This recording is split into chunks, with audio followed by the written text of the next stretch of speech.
దాచేపల్లి నగర పంచాయతీ ఆధ్వర్యంలో స్వచ్ఛ భారత్ ర్యాలీ నిర్వహణ. ఇక పూర్తి సమాచారం మేరకు పల్నాడు జిల్లా గురిజాల నియోజకవర్గం దాచేపల్లి నగర పంచాయతీ సంబంధించి స్వచ్ఛ భారత్ కార్యక్రమంలో భాగంగా నగర పంచాయతీ పాలక మండలి మంగళవారం మధ్యాహ్నం 3 గంటల సమయంలో ర్యాలీ నిర్వహించడం జరిగింది. ఈ కార్యక్రమంలో దాచేపల్లి నగర పంచాయతీలో గత 10 రోజుల క్రితం తాత్కాలికంగా విధులకు నిలిపివేసిన పారిశుద్ధ కార్మికులను వెంటనే విధుల్లోకి తీసుకోవాలని independent councillor Sheikh Sharif demand చేశారు. పరిశుభ్రత ప్రతి ఒక్కరూ పాటించవలసిన బాధ్యత ప్రతి ఒక్కరిపై ఉందన్నారు. దేశం పరిశుభ్రంగా క్రమశిక్షణంగా ఉంటే అభివృద్ధి పదంలో పయనిస్తుందన్నారు. ఈ కార్యక్రమంలో నగర పంచాయతీ సిబ్బంది తదితరులు పాల్గొనడం జరిగింది. సమయం కేటాయిస్తానని ప్రతిజ్ఞ చేస్తున్నాను.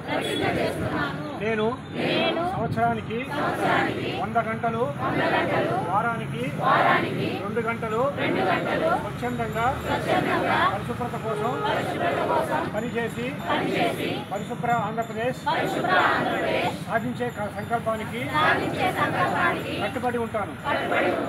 నేను చెత్త వేసి పరిసరాలను అశుభ్రపరచను, ఇతరులను అశుభ్రం చేయనివ్వను.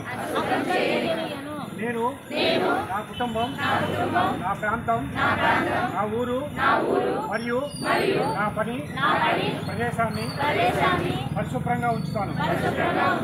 ప్రపంచంలోని దేశాలు శుభ్రంగా కనిపిస్తున్నాయంటే దానికి కారణం ఆ దేశ ప్రజలు దాన్ని పరిశుభ్రంగా ఉంచుతారు మరియు ఇతరులను అపరిశుభ్రత చేయనీయక పోవటమే అని నేను నమ్ముతాను.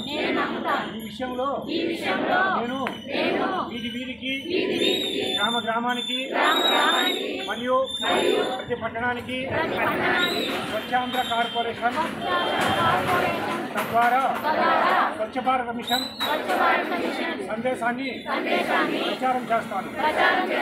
నేను ఈ రోజు నుండి నాతో పాటు 100 మందితో అలాగా పరిశుభ్రత కోసం 100 గంటలు సమయాన్ని కేటాయించేటట్లు చేస్తానని ప్రమాణం చేస్తున్నాను.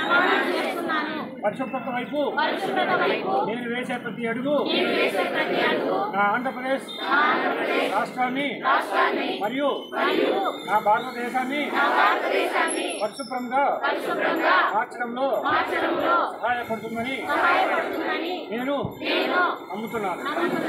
జై స్వచ్ఛాంధ్ర, జై స్వచ్ఛ భారత్.